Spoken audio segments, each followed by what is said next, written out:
Hey guys, Rabbit John coming out to another Watcher of Realms video. Alright, so we did get Falcia in the last video that I uploaded. If you saw the summons, it's been very nice for me. It's been actually successful. I was able to use her in a lot of different content. Also, you're going to see I've actually switched to BlueStacks for playing Watchers of Realm on my PC. There's a few reasons for that. We'll kind of talk about it later on. But long story short, we did finally run out of auto battles, so now we're kind of forced to go back to BlueStacks to play the game, unfortunately. But we're going to talk about all that and then some, so stay tuned. Hopefully you guys enjoy the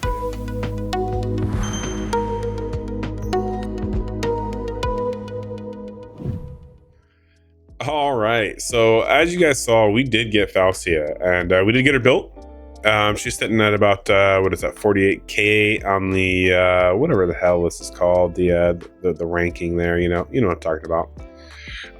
Gear wise, we did go ahead and we picked her for attack boost here.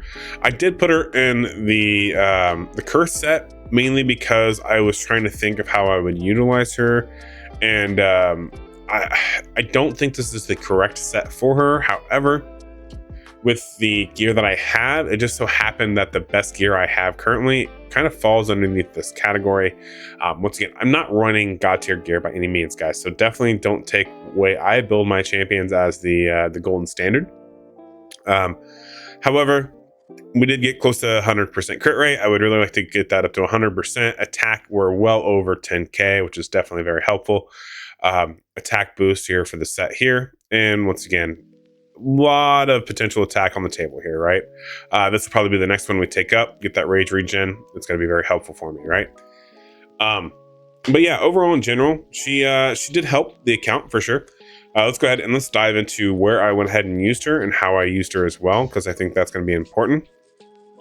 So if I look at the guild boss here, I have done one fight. I am only tackling Nightmare 3. I've not made it to Nightmare 4. I do believe I have the champions to get to Nightmare 4. However, I don't have the gear. That's my crux in this whole thing. Sorry, getting over a cold right now as well, which has definitely not been great. Anyways, we go ahead and we go to the rankings here. I can go down to my fight. I'm probably at the bottom, I believe. Yeah, I'm at the very bottom here. And if you see here, this was the lineup that I used. Notice that we have Falcia over here on the far right. Now, when I go ahead and see the amount of damage I did, now Falcia did 5.4 million damage, which is a massive amount. My Abomination did 5 million, which is great. My Wrath did 3.8, which is pretty good. Normally, he does a little bit more than that, so, but I don't know, maybe something didn't quite go 100% on that run. I have been playing with throwing Dolores in there to kind of proc ultimates with the fight as well. It seems to have increased my DPS by just a little bit. And maybe to the point now where I want to throw her out and try a few other strategies as well. We'll see. But overall, in general, I pulled her for the main idea that I was going to use her for guild boss. Damage-wise, I can say I'm happy with the damage she's doing. Now, I do have a lot of very good champions, guys. Like, it's not as if I don't have champions. Those of you who've seen my account, you all know this. This is not a, oh man, you just don't have anything. I've got champions. I've got champions for days that are good, very helpful. I've got other champions that need to still be built and not utilized. I'm aware. If you see champions in this box that you would say, oh man, you need to build these immediately, leave a comment down below. Let me know. That way I know, because maybe I'm missing something. I have been playing this game a lot more than I have been Diablo. It's been a lot more fun, a lot more enjoyable, so I'm going to keep doing it. Overall, in general, though, after pulling Falcia, it kind of helped me a lot, because then that gave me more incentive to kind of look at what some of the things I was doing. My artifact rate here, I did make it to 16. I was only doing 15 before. Now I can do 16 just fine. I'm almost to 17. And actually, the funny story is the way I was able to figure this out was I went ahead and built Falcia, right? So I built Falcia, and I beat 15, no problem, very quick. Okay, cool. Go to 16. And just like, I needed just a little bit more, and that was it. I was like, man, what's going on here? What was causing my problem? So then it dawned on me, it's like, oh man, who's my blocker? Who am I using to block the main guy, right? I was using my good boy Baron here, right? Baron's usually my go-to for all my blocking. He never dies. He self-sustains. Very, very good tank. him and Ulog are probably the two best in the game, in my personal opinion, as far as tanks are concerned. And then obviously, I also have Torinor, who's a great tank as well. And it dawned on me, it's like, man, who am I using? I totally forgot I never built Broker. So I got to look at his kit. I was like, oh man, what's Broker do? So deals damage to one enemy. Okay, nothing spectacular. Ultimate, gains freeze and a shield equal to 100 per 20% of max HP during the effect of freeze. The freeze will disappear with the shield. Now, what's nice about this is he's going to freeze, right? So he's not going to be able to take action, okay? But he's going to get a massive shield. So he's going to be able to just like take hits all day long. Now, when receiving a fatal damage for the first time, the hero gains freeze and becomes immune to all damage for 9 seconds. This is like the oh crap button, right? Like, oh man, he's about to die. This just bought me 9 seconds. Okay, so I was like, okay, so far his passive's looking good, his ultimate's looking great. And then his other passive. Receiving damage has a 11% chance to inflict freeze on 2 enemies in range. If the hero has freeze, the chance will be increased by 20%. So this means this procs with his ultimate. So essentially, the two of these synergize really, really, really well. And I was able to utilize it by freezing the incoming people that were coming in to feed them, right? Because of the way that everything was structured. It actually worked out well for me, where this passive saved me and I was able to easily beat it. So he was super, super helpful. So at this point in time, right, like I've only focused on like, okay, I got Falcia. How do I want to slot her in? Where am I using her? At this point, I'm like, yeah, guild boss, artifact material raid. For sure using her, right? And I'm like, okay, well, where else can I use her? Where else would she be good? I'm like, okay, so Gear Raid 2, I mean, there's some physical there, but there's not a whole lot.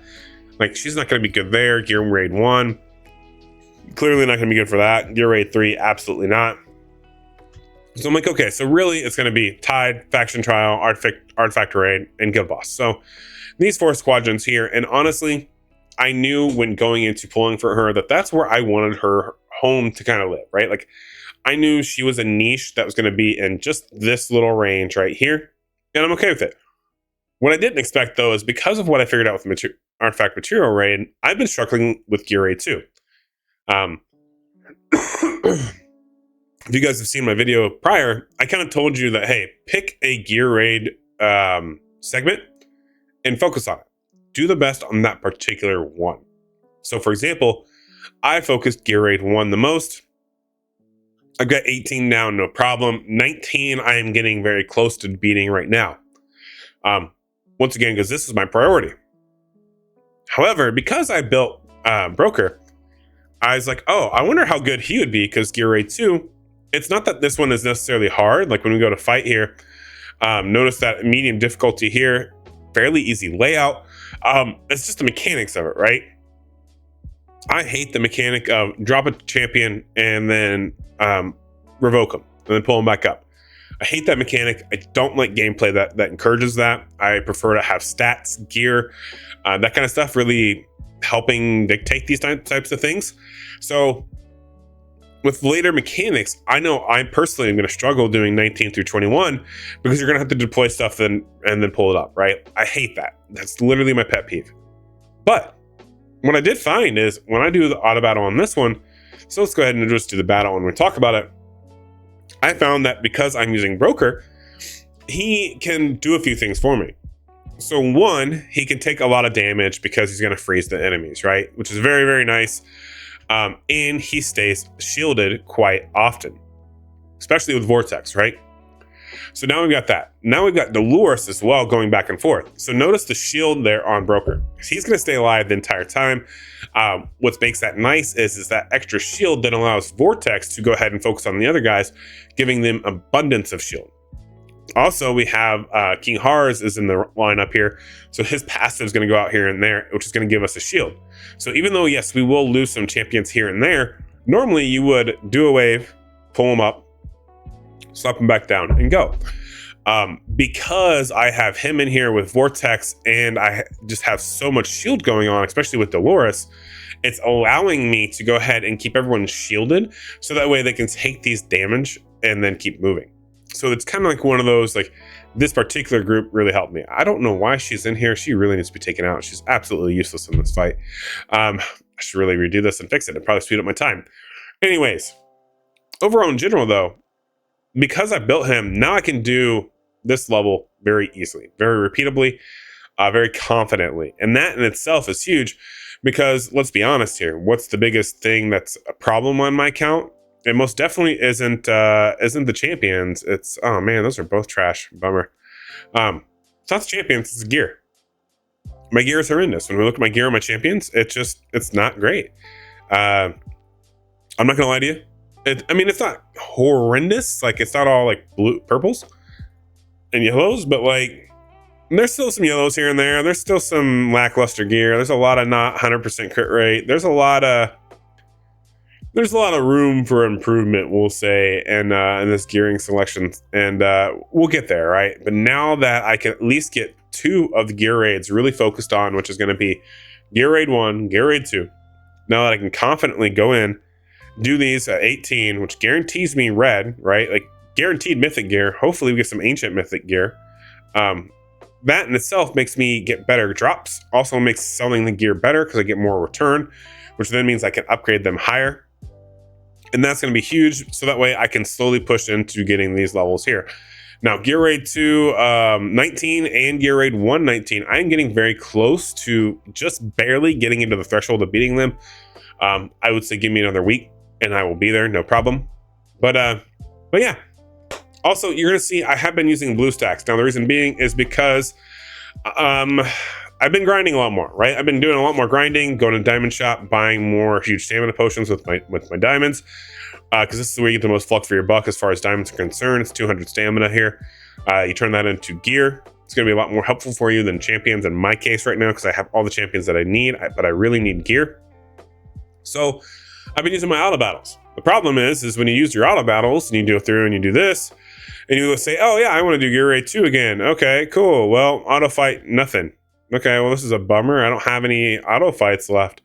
At least with BlueStacks, it gives me the possibility to potentially make some macros. So we have one made. It doesn't work very well. I'm still working on tweaking it. Hopefully I get tweaked a little better and make it work. But just like any game, it's fine. No one's going to really say a whole lot about it. But yeah, so we're on BlueStacks again, and that's probably what we're going to use from now on. But yeah, that's going to do it for this video. Hopefully you guys enjoyed the content. If you did, make sure to like and subscribe. I'll probably have another video coming out here shortly talking about some of the strategies I've been using and just in general about the game. But yeah, hopefully you guys enjoyed it, and I'll catch you guys in the next one. Peace.